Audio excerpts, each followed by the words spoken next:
Hello, thank you for listening to 3 Legacies Recovery Recordings. If you enjoy our program, please be sure to like and subscribe to the channel, and don't forget to share with a friend. We're also self-supporting, so feel free to contribute to the channel through Venmo at Recovery Recordings 615. Please note that the views expressed on this podcast are solely our individual views and do not represent any official stance of any 12-step program. We are not affiliated with any specific recovery organization, and this content should not be considered as professional advice for alcoholism or addiction.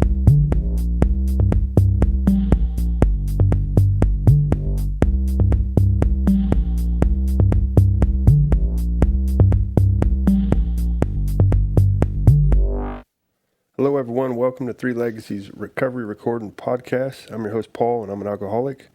Today's date is Tuesday, March 25th, 2025, and this is episode 21. I'd like to remind all the listeners out there, first off, I want to thank everyone for all the feedback.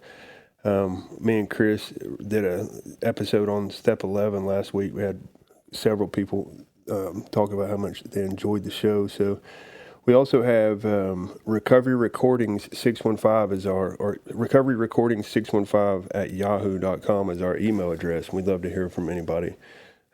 People send talks in or give us suggestions or any of that. So we're also streaming on several of the major platforms: Audible, Spotify, iHeartRadio, several others. And we are back at it again with our host Chris S. from New Jersey. How you doing, buddy? Hey, what's happening, Paul? How are you tonight? I'm doing good, man. This is my 6-year wedding anniversary tonight. Yeah. Congratulations. That's great. Yeah, thank you. 6 years. Yeah, we celebrated this weekend, so we went ziplining. Yeah. That is so cool. I have a 15-year anniversary coming up in a couple months. Nice. That's what's up, man. Yeah, so we are tonight, for the listeners, we are doing, we're almost wrapping up what has been a 12-part series. We're calling it Inadequate Presentations of the Steps, a guide for sponsorship. Tonight we're doing step 12, the first visit. So we're going to break this into 2 episodes, and tonight we're doing the first part. So super excited. How's your week? Yeah. So am I. You know, just to get us going and put us into context. When this book was written, there were 2 groups of alcoholics, one in Akron and one in New York. And one of the early lessons that Bill Wilson learned was to try to help other alcoholics, like really get busy with that. So what happened was he had his white light experience, in Towns Hospital. He got together with a bunch of the Oxford Group people, and he really got busy, and he concentrated on trying to find alcoholics to basically share with them the spiritual experience that he had working the steps as they were at that time in the Oxford Group. And, for 6 months or so, he was really busy, and he came home one night to Lois, and he said, "Damn it, Lois, not one of these people have I been able to get sober." And his wife goes, "You're sober, Bill." and that was, I believe, the first, dawning of the revelation that if we work with other people, it will ensure our own sobriety. Now, then he had a meeting with Dr. Silkworth, and he was explaining what he was doing, and that it wasn't really showing any results. A lot of people were just shoving him off. And Dr. Silkworth said to him, "Bill, why don't you concentrate on just how bad alcoholism is? Why don't you concentrate on how much trouble these people are in? Just how desperate and how hopeless alcoholism is." So the first person he tried that on was Dr. Bob, and we know the results there. Yeah. So what that did was that got the early alcoholics very, very involved in and understanding that they need to be involved in working with other alcoholics. So let's just take a group. Let's just take a group in Akron or New York, in the late 30s, even early 40s. What were they doing? Well, on Monday night or so, they would have a meeting where they would all get together, all the sober alcoholics, and they would support each other and talk about the people that they were working with and where they were trying to find alcoholics. Then on Tuesday, they would go out and, some of them would go to the insane asylum, some of them would go to the courts, some of them would go to Skid Row, and that's what they do Tuesday and Wednesday and Thursday and Friday. They would be out trying to find potential members for Alcoholics Anonymous, people that really wanted to quit drinking and haven't been able to. And that's what Alcoholics Anonymous was. So Paul, where you and I, today in Alcoholics Anonymous, you and I today, we spend a lot of times going to meetings. Let's say we go to meetings 5 nights a week.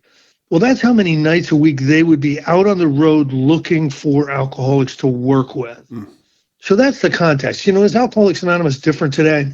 Yeah, it's quite different.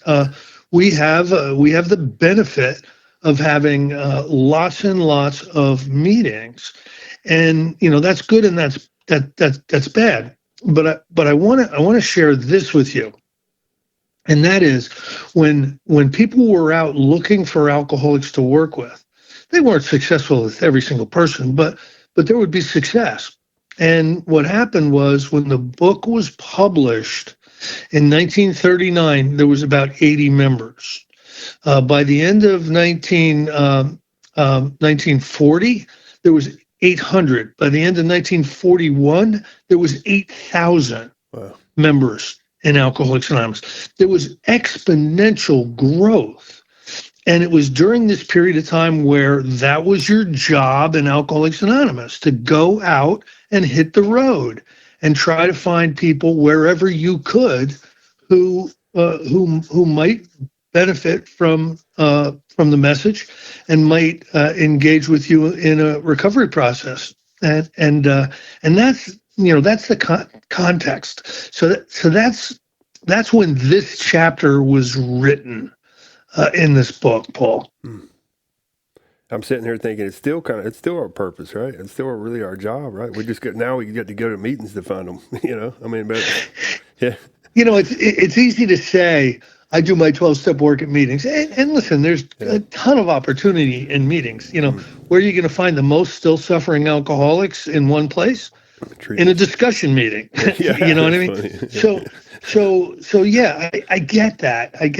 But also there's people who would rather die than walk into an AA meeting who are dying from alcoholism. Yeah. What are we doing about that? That's really our purpose as well. Sure. So there's still value in this chapter. It's not an ancient artifact, that we should study historically. Yeah. There's some real working, principles in this chapter that we're going to cover in the next couple of weeks that I think are still very, very beneficial. Yeah, it's good. All right. So what I promised you was we were going to talk about the first visit. Now, I would say the first 2 pages are devoted to 2.5 pages. Where do you find alcoholics? What do you do? Who do you ask? Where do you go? Because there were no meetings, they were saying, ask some priests, ask some, ask different people who might know, who's suffering from alcoholism, and try to get try to get a meeting set up. And once you've got a meeting set up, this is your first visit. This is when you show up in front of an alcoholic who may want help. It says, see your man alone if possible. This is page 91. Engage in general conversation. After a while, turn the talk to some phase of drinking. Tell him enough about your drinking symptoms and experiences and encourage him to speak of himself. So, I still do this. I still get an opportunity to talk to somebody who hasn't been colored by, marginal AA. And they don't know anything about treatment or AA.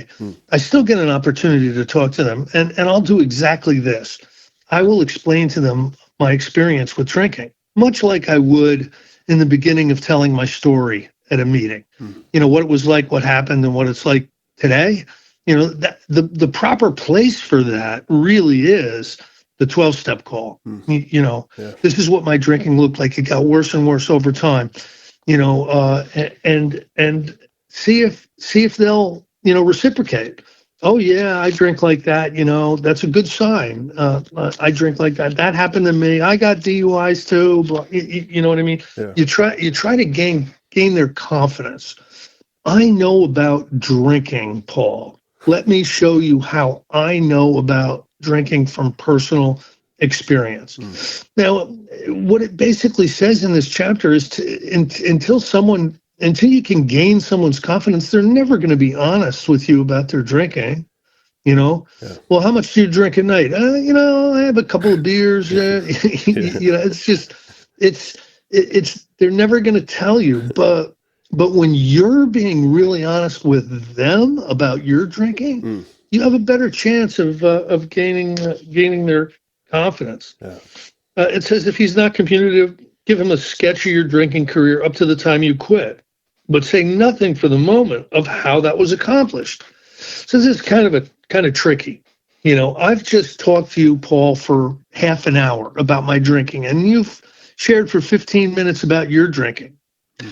What you want them to do is you want them to ask you the question, and it's probably going to come if they want to live a better life, if they want better things to happen in their life. They're going to ask you the question: what did you do? What happened? Yeah. What you're not drinking anymore. Can you tell me a little bit about that? And that's really what you're looking for. So if they're in a serious mood, dwell on the troubles liquor has caused you, being very careful not to moralize or lecture. If his mood is light, tell him humorous stories of your escapades. Get him to tell you some of his. When he sees you know all about the drinking game, commence to describe yourself as an alcoholic. Tell him how baffled you were, how you finally learned you were sick. Give him an account of the struggles you made to stop. Show him the mental twist which leads to the first drink of his spree. So what he's doing here, what he's asking us to do here is explain through our own experience, Paul, what the first step is. Listen, have you ever tried to quit? Because I tried to quit 100 times. Oh yeah, I've tried to quit. Yeah. How did that work for you? Well, not very well. It didn't work very well for me either. Yeah. We suggest that you do this as we've done it in the chapter on alcoholism. If he's alcoholic, he will understand you at once. He will match your mental inconsistencies with some of his own. So I'll definitely talk about how many times I honestly wanted to stop drinking and found alcohol back in my body very, very quickly. And I got to tell you, until somebody explains, the illness, explains the truth of the first step to you, you're just not going to understand what happens. You're going to be under the delusion that you change your mind. Yeah, I quit drinking this morning, but later in the afternoon, I recognize that as an overreaction. And really what you want to do is you want to highlight the insanity of something like that. Like, wouldn't you want to quit given the risk and given your experience with how sick it makes you and how much trouble you get in? Yeah. So we're supposed to really cover a lot of the first step information with them and get them to start to talk about their first step truth, how much they've tried to stop, how when they start drinking, they find they can't control it. They have little or no control over the amount they take. Once they start to talk about their own experience, it says this: if you're satisfied that he's a real alcoholic, and what is a real alcoholic? A real alcoholic is simply someone who, when they honestly want to, find they cannot give up alcohol entirely, or if when drinking have a little or no control over the amount they take. It's as simple as that. Yeah. So it says, dwell on the hopeless feature of the malady. Show him from your own experience how the queer mental condition surrounding the first drink prevents normal functioning of the willpower. And I've got a couple of stories that I tell. Like I tell the story where I was getting my driver's license back for a third DUI, Paul, and I started drinking that morning, and ended up in traffic court drunker than a hoot owl. Man. Like how crazy is that? Insane. Yeah. And like I drove there to get my license back. I mean, how insane is that? So if my willpower would have worked, it would have worked then, because somewhere at 10 on the stupid meter is going to motor vehicle to get your license back for a DUI drunk. That's so true, man. So I've got a bunch of stories like that, and hopefully they'll tell me some of their own stories. Yeah. So it says, continue to speak of alcoholism as an illness, as a fatal malady. They'll know in their heart that there's a progression going on. It's going to be part of their living experience, and they'll know somewhere deep inside that there's going to be a finish line, and it's probably going to be sooner than they would like. Talk about the conditions of body and mind which accompany it. Keep his attention focused mainly on your personal experience. Explain that many are doomed before they never realize their predicament. And that was true for me. I had crossed the line, Paul, into alcoholism. I bet you did too. Long before I had a sincere desire to quit. Yeah, amen. Yeah, and honestly, I didn't even have a clue anything about the hopelessness. I knew something was wrong, and there was also this lingering idea that no one else just knew how to drink. You know what I mean? So I was just so delusional. It was crazy. Until I come in and finally went through this work and was like, holy crap, it is an illness. I'll tell you a story. I've done a lot of volunteer work over the years at a VA, Veterans Hospital, and they have an addictive illness track, and there's a lot of alcoholics that end up in there. They're homeless, and they end up in the domiciliary. And I started sponsoring this guy. His name was Ed. I loved him to death, right? And how they found Ed was he had gone out into the woods. He'd gotten as much alcohol as he could, and he went out into the woods and he dug a foxhole. And he had so much PTSD and so much stuff going on. He was just hiding out in a foxhole in the woods, and they found him and they dragged him off to the VA. Wow. And I ended up sponsoring this guy, and I brought him over to my house, and I started doing exactly what we just talked about, explaining what alcoholism was to him. And he started crying, Paul. Wow. This guy started crying. I'm like, what's up? And he's like, I never knew this before. Because I've given him a little bit of cover. This is an illness. We don't choose to be ill. Yeah. And no one had ever explained what alcoholism was. They branded him an alcoholic. Yeah. But he didn't have a competent definition of what an alcoholic was until I sat with him. It was really something. It's powerful. So true. Like in the doctor's opinion, it says this, accounts for things, otherwise things wouldn't account for, like just all this story after story after story like that. When you was just talking about going to the DMV, man, that right there explains so much. There was times where I was going to a probation officer, to go do my monthly check-in or whatever, and it was like I couldn't stay sober before going to the visit. I couldn't wait. That's crazy, isn't it? You're going to go back to jail. You know what I mean? It's crazy. Yeah. So it says you will soon have your friend admitting he has many, if not all, the traits of the alcoholic. So even though you're protege, notice that they call him a protege. This is someone who's starting to work with you. They'll call him a protege. When I first got sober, they were calling us pigeons, and this is like the 80s, and it was very demeaning. And I've stopped demeaning alcoholics, Paul. You know what I mean? Yeah. I don't want to beat anybody up. I consider people who I start to work with pre-damaged. I don't need to do any more damage by, belittling them, so they call him a protege.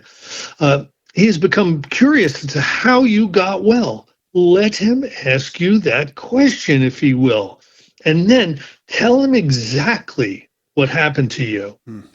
So notice that it doesn't say, take the guy to a meeting, Paul. When you first meet a prospect for Alcoholics Anonymous, drag him to the meeting.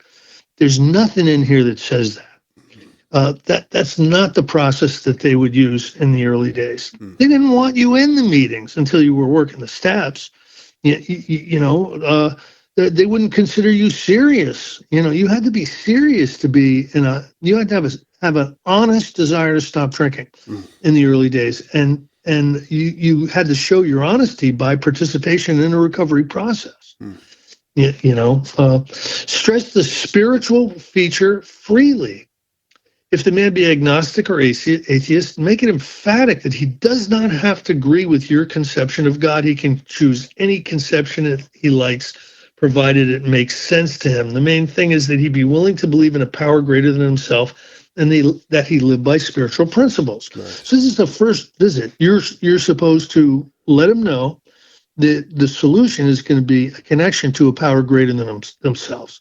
Now, how a lot of times, when I say God, Paul, I've said this before, when I say God, something pops into somebody's head that I don't mean. Yeah. You know what I mean? And a lot of times we've got belief systems and prejudice and bad experiences with religious people. And so there's going to be some resistance. But if I've explained powerlessness well enough, you're powerless over whether alcohol goes in your body, and you're powerless over control of it once it does. Do you agree with that? Yes. Okay, then wouldn't the solution be power? Yeah. So we're going to show you where and how to connect with that power. Amen. Many of us call that power God. We don't care what you call it. Sure. This is not a religious organization. We're not going to tell you exactly what you need to believe. Yeah. We're not going to tell you need to believe anything really, except that you best be getting in touch with a power greater than yourself, because if you're powerless, you need power. Yeah. And if you could have summoned up that power yourself, you would have. You're not a stupid person. So it says we better use everyday language. We don't want to arouse any prejudice. We don't want to get them even more confused. Your prospect may even be religious, but you're to explain to him that his religious principles are, if they were powerful enough to connect them with the power, they would have done so already. To be vital, faith must be accompanied by self-sacrifice and unselfish constructive action. And that's probably where they were falling short, with their religion or whatever. Yeah. So it says, let him see that you're not interested, you're not there to instruct him in religion. He probably knows all about it himself. Then on page 94, after you've explained the first two steps, which basically are powerlessness, willing to believe in power, outline the program of action, explaining how you made a self-appraisal, how you straightened out your past, and how you are now endeavoring to be helpful to him.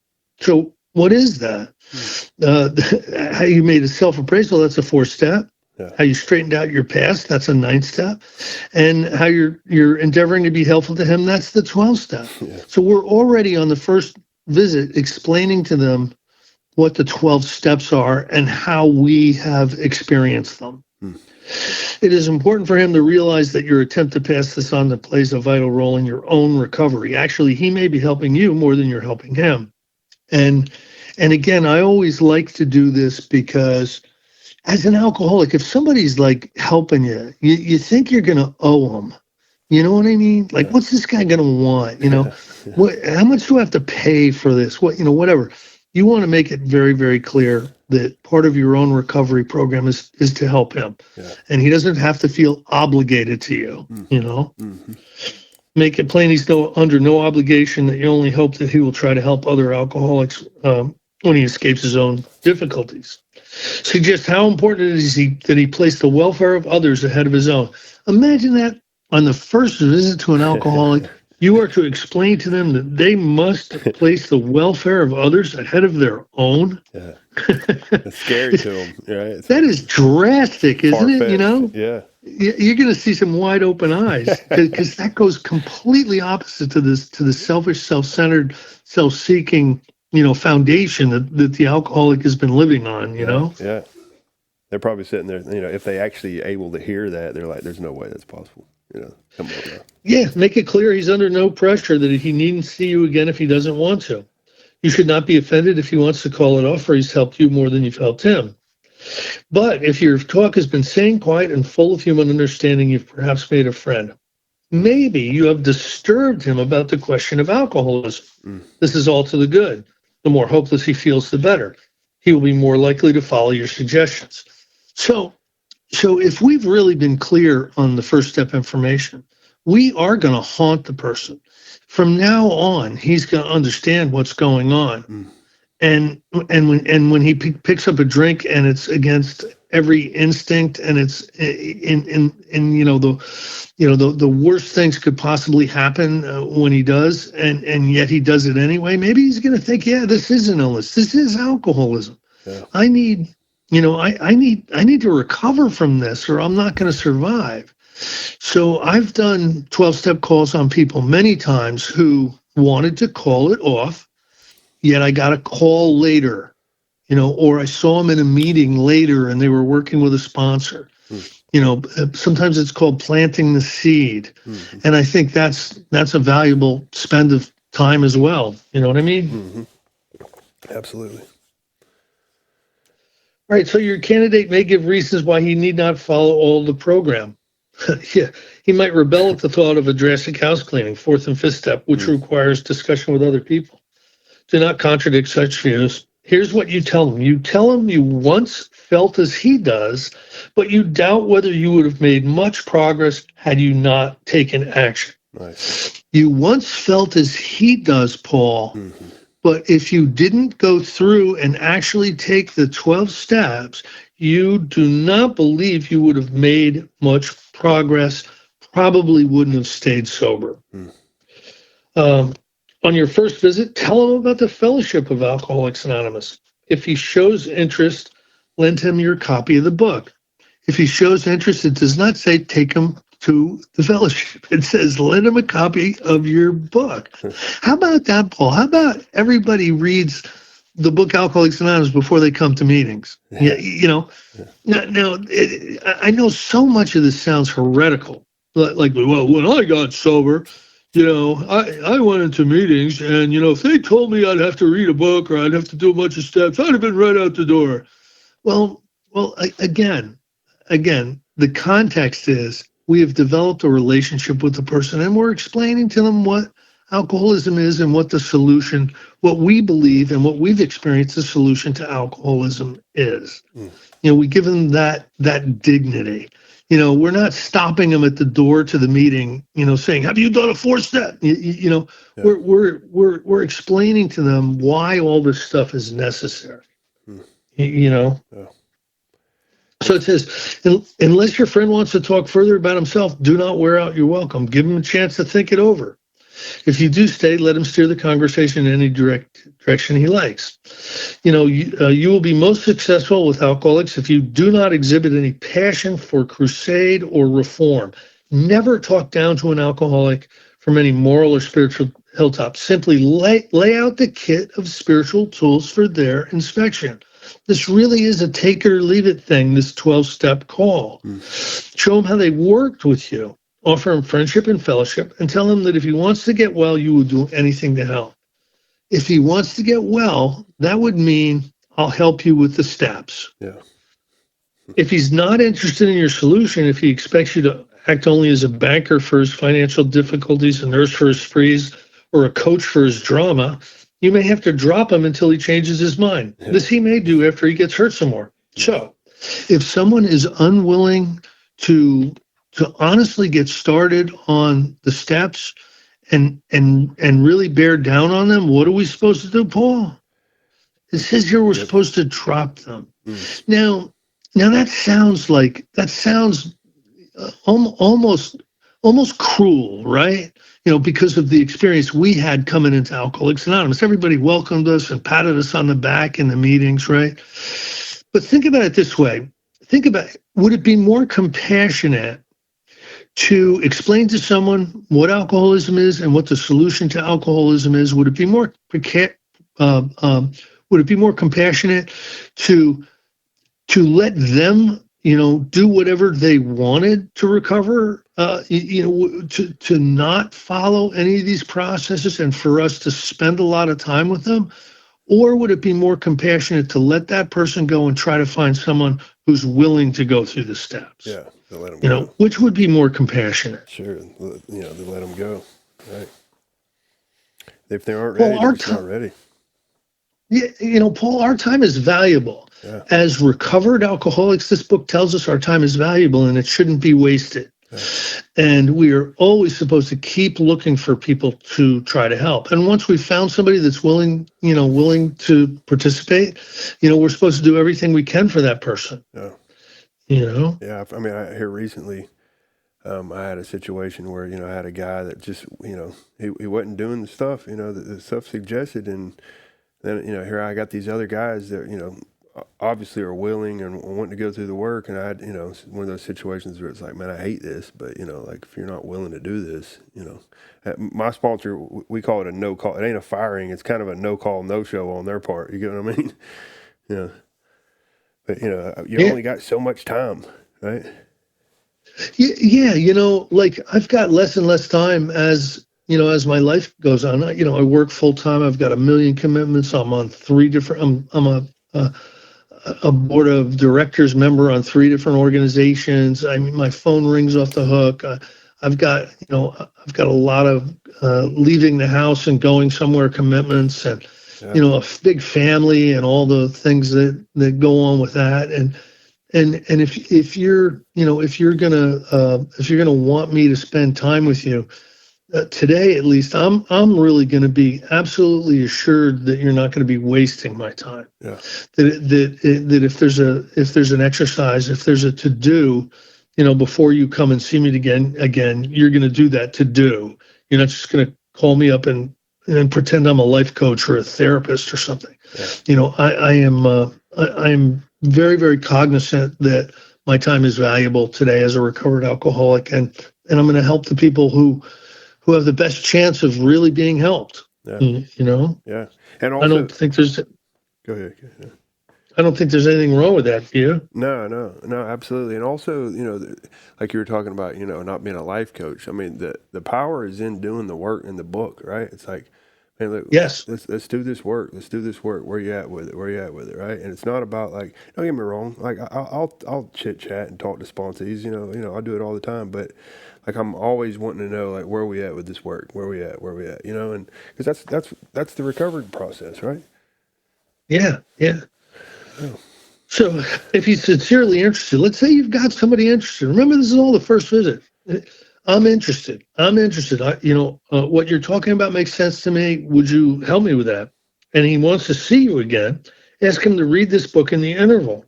After doing that, he must decide for himself whether he wants to go on. He shouldn't be pushed or prodded by you, his wife, or his friends. If he's to find God, the desire must come from within. So why am I asking somebody to read the book? Paul, because I'm going to be asking them, are they willing to go to any length? Are you willing, Paul, are you willing to go to any length? Now, if somebody says that to you and you don't really understand what any lengths could be, you're not being honest if you say yes. What we're doing is we're giving somebody the dignity of understanding what any lengths is going to look like. Any lengths is laid out in the book. Mm-hmm. We're not going to be asking you to polish our car or to sell Amway. You don't have to give us $100 a week. Yeah. None of that stuff. But the information in this book, the process in this book is what we're going to be expecting of you. Yeah. And if he thinks he can do the job in some other way or prefers some other spiritual approach, encourage him to follow his own conscience. We've got no monopoly on God. Yeah. We merely have approach that worked with us. But point out that we alcoholics have much in common, and we would like, in any case, to be friendly. Let it go at that. So if they want to do something else, I was just talking with somebody, on Monday night. There's a therapeutic thing and psychedelic stuff, and it's a really interesting recovery from alcoholism that they found on the internet. Fine, give that a shot. If that does not work, you've got my number. Yeah. But understand, Alcoholics Anonymous has a suggested program of recovery. but it does not have two suggested programs of recovery. It has the program, a suggested program of recovery, and that's what I'm going to be using. Yeah. That's how I'm not interested in winging it. Yeah. I never had very much luck winging it. I like that. Yeah. So do not be discouraged if your prospect does not respond at once. Search out another alcoholic and try again. You are sure to find someone desperate enough to accept with eagerness what you offer. They don't expect us to be successful with every single person we talk to. Bill was maybe successful with 1 out of 10 or 1 out of 20. It's a numbers game.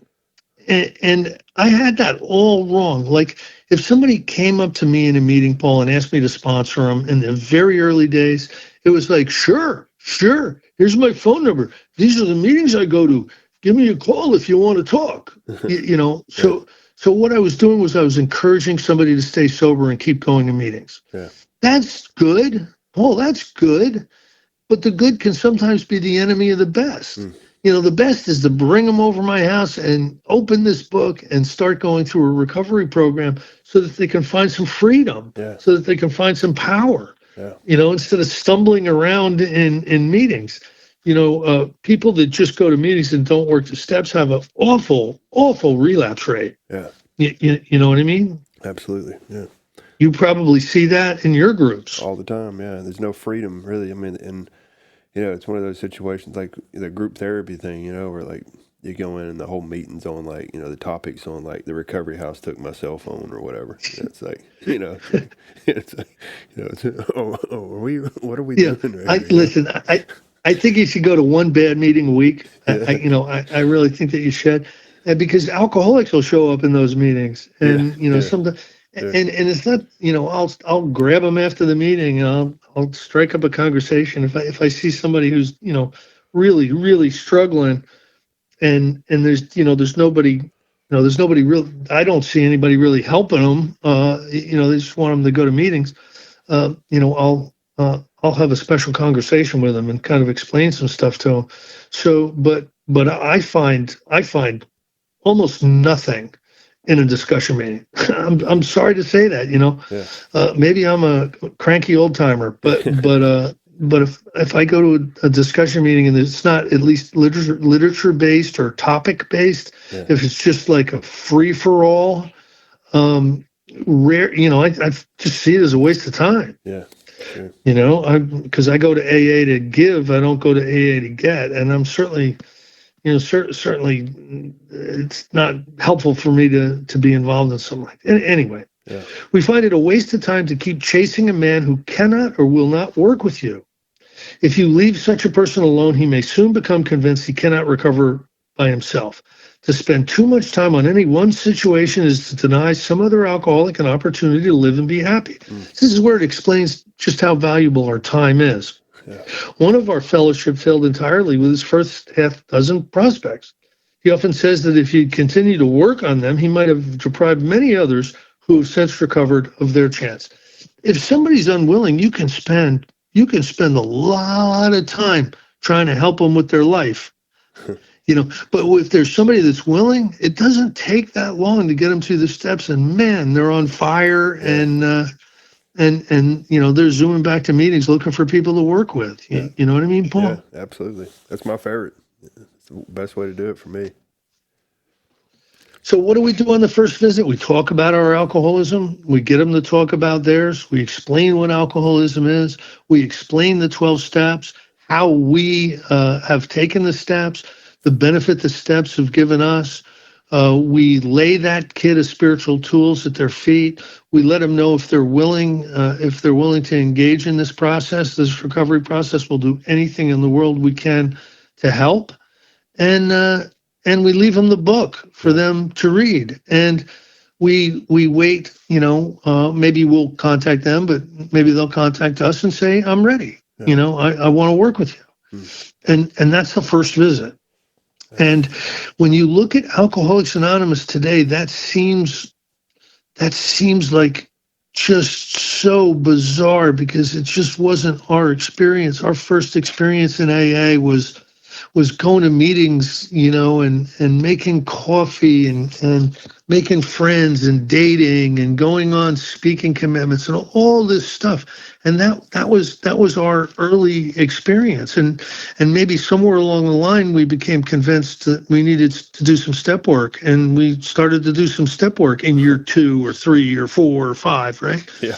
And so we look at this, and it just seems drastic, and it seems antiquated, But what I really want to emphasize, Paul, is when I have used this, I've gotten really great results. Nice.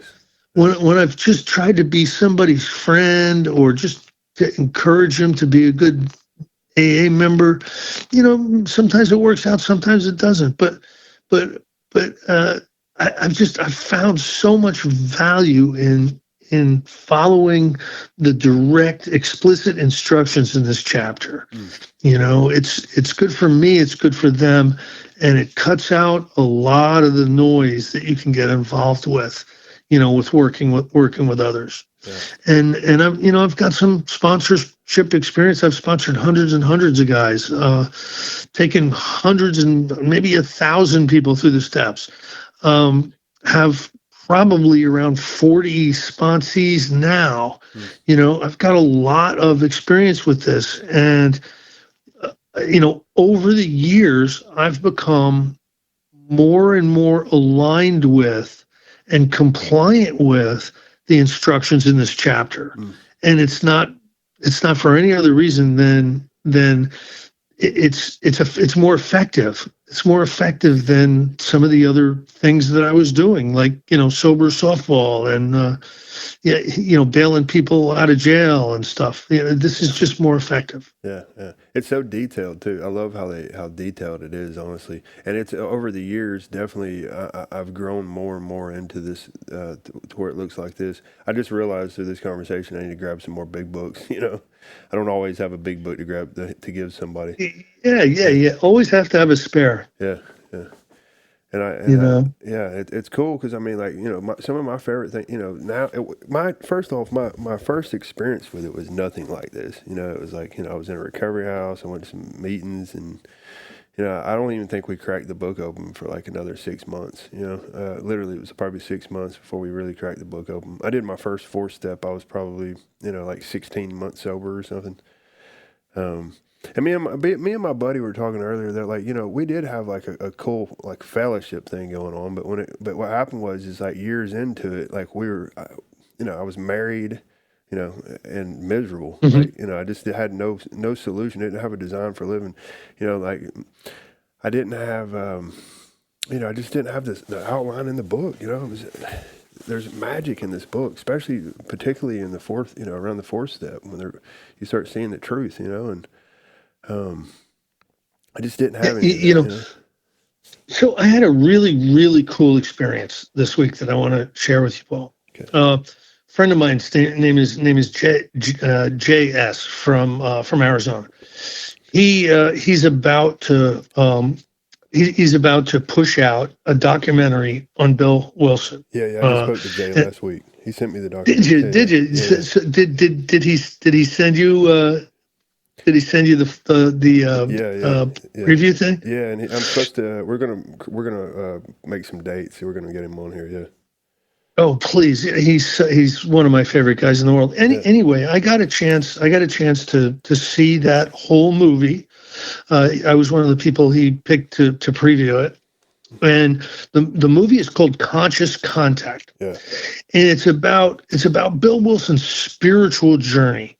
Yeah. And I loved every minute of it. He did such a great job. On it. And Bill, there's a comment in that movie where Bill Wilson, in his last year of life, was taught transcendental meditation. Yeah. This guy studied with the Maharishi, and this is 1969, and he came back to the New York area, and Bill Wilson was in a group of people who were learning transcendental meditation, and and so someone was asking Bill, well, how do you not know about some of this stuff, Bill? You wrote the 11th step. Yeah. And you know what Bill said? Bill said, I didn't write the 11th step. Yeah. That came through inspiration. Yeah. That was an inspired writing. Yeah. And that kind of just goes to how important this book was. This book was, I believe God got tired of seeing us die. Yeah. We're very special people in certain ways, right? And he got tired of seeing us die. Wow. And Bill Wilson was one of the channels that was used by the Spirit to put forth a text and a fellowship whereby some of us alcoholics could survive. Yeah. And I love that movie. If you get a chance, please watch it. It's special. Yeah, he sent me the whole thing. I watched the entire. It was awesome. Yeah, it was pretty awesome. Yeah, I love how cool. Yeah, I love how at the end of it he said that like Bill had like ran out, was like, "Holy crap! I just found out what I was talking about, or what the 11th step was talking about." Yeah, something like that. Yeah. Yeah, that's gonna be cool. It's Jay's a cool guy. It's been cool talking to him over the last few weeks. He's done some serious serious digging into. When I like what he digs into. He's not one of these historians that, the medical convention in Atlantic City was on Tuesday the 14th, and it says in the text that Dr. Bob got sober on Wednesday the 30th. That can't be. Those are the type of historians I couldn't give you 2 cents for. Yeah. But somebody that digs really, really deep into into the spiritual mechanics of what Bill was involved in and stuff, I find that infinitely fascinating. Yeah, and it's cool because I was actually, when I was talking to him last week, I told him that we had just got finished doing an episode on Step 11, and I'd mentioned that the God, the bestseller book, and he'd talked all about it. He'd do all kinds of stuff about it. It's cool. Yeah, you can. Yeah. He's the one that told me to get it. Oh, okay, nice. Yeah, you can tell he's really done his work over the years. Yeah. And he's a deeply spiritual man, and he's a seeker. He's a seeker. Yeah. And those are the type of people I like to be next to, because some of that might rub off on me, or I might learn some things that are really valuable from people like that. Yeah. It's cool to think about how Bill was like that. Was such a seeker, and it's funny too because. Well, last week we had touched on, it being more of a contemplative, like in Step 11 in the big book, technically what it was talking about was contemplation, right? And, but that is a pretty important concept. Like, because, it's a lot about vision. Like, what's the vision of God's will really look like, right? And, I had that part of it. Me and a guy was talking earlier today actually about how that part was missing for quite a while. We got into a lot of transcendental meditation stuff pretty early on, but the part of like what really the vision of God's will for us, what that would look like, was a big missing piece of the puzzle, which is huge, right? Yeah. So, what just popped into my head about contemplation and about meditation. Yeah. I am so glad that Bill in the early days talked really specifically about the Christian contemplative disciplines, right? Yeah. Because they're really productive. They're all about fitting us to be of maximum service to ourselves and the people about us because they're productive. Yeah. Think about the day ahead. How can you handle the day ahead in the best way? Ask God to help you with the, remove selfishness, self-seeking, dishonesty, and fear. All that stuff is very, very helpful to other people. When you take an hour a day and you sit in a lotus position burning incense and try to get to pure consciousness or something, okay, I'm all for that. Just show me how that's helpful to other people, and maybe I'll do it. Yeah. This whole program is about becoming helpful. You know what I mean? Mm-hmm. And that's why I'm really glad that Bill was into the spiritual practices he was into, and he was not into, like meditating 14 hours a day or something, Yeah, yeah, yeah. It's really spirit in action, right? That's what this whole thing is really about. Yeah. Spirit in action. Like, what can I do? What is? I always say, I love saying, the recovery's in my feet, right? It's not about what I'm saying, but what am I doing on a daily basis, Yeah. right? That's so Yeah. good. My recovery is, you can judge my recovery by how busy I am and how that busyness impacts other people. Mm. Man, that's so good. You Yeah, know? yeah. That's the key to it, man. This has been awesome, man. I think this has probably been one of my favorites, honestly. I love how in depth and just the breaking this whole chapter down so far. And think about it. It's the first visit. Yeah, Haven't you heard stuff in the meetings like, oh, if you talk about God, you'll drive him away? yeah, Well, you're supposed to start with God here, right after you've explained what alcoholism is, yeah, yeah, yeah, and if God drives them away, guess what? We're quite okay with alcohol driving them back in. yeah, yeah, You know what I mean? yeah, We're fine with that. We are not a dictatorial society. We are a take it or leave it society. yeah, yeah. What is it? Katie was talking about how Charlie would say, I think the whole not drinking thing is probably going to scare him away. Yeah. Yeah.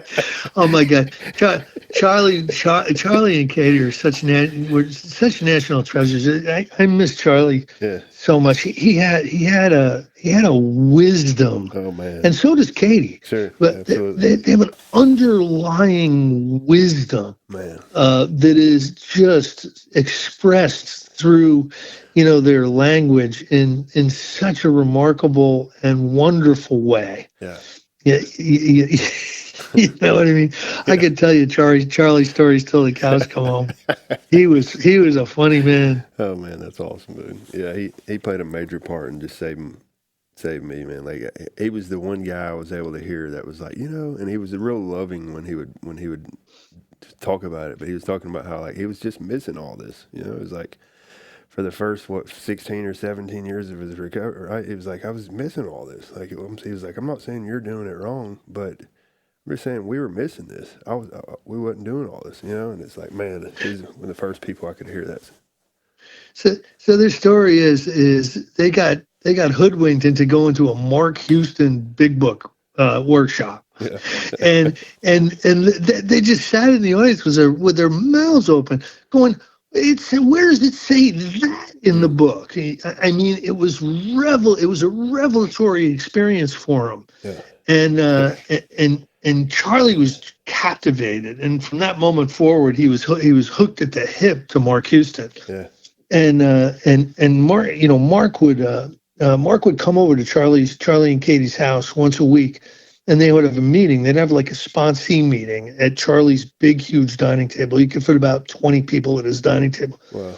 And that probably was one of the most significant meetings on the planet. Wow. I mean, Mark was more awake than anyone I've ever met before, spiritually awake.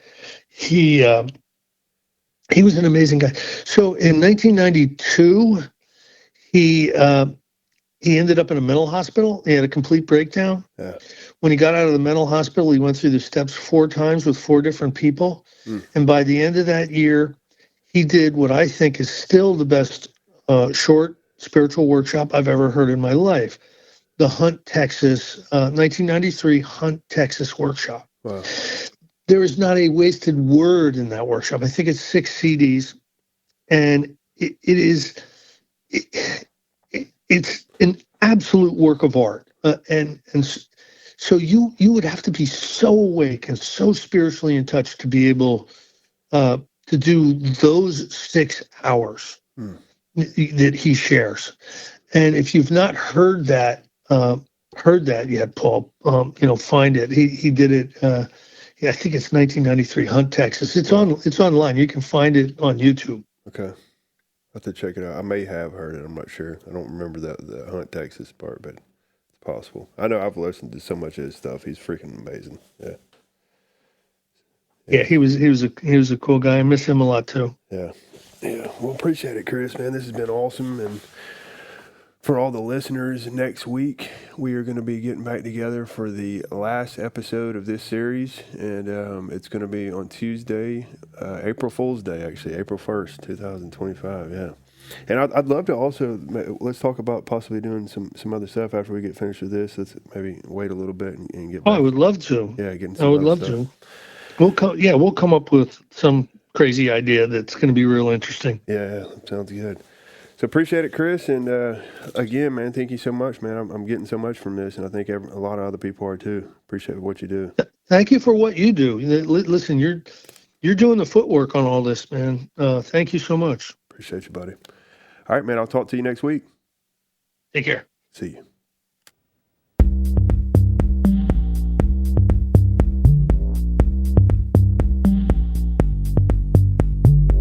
Hello. Thank you for listening to 3 Legacies Recovery Recordings.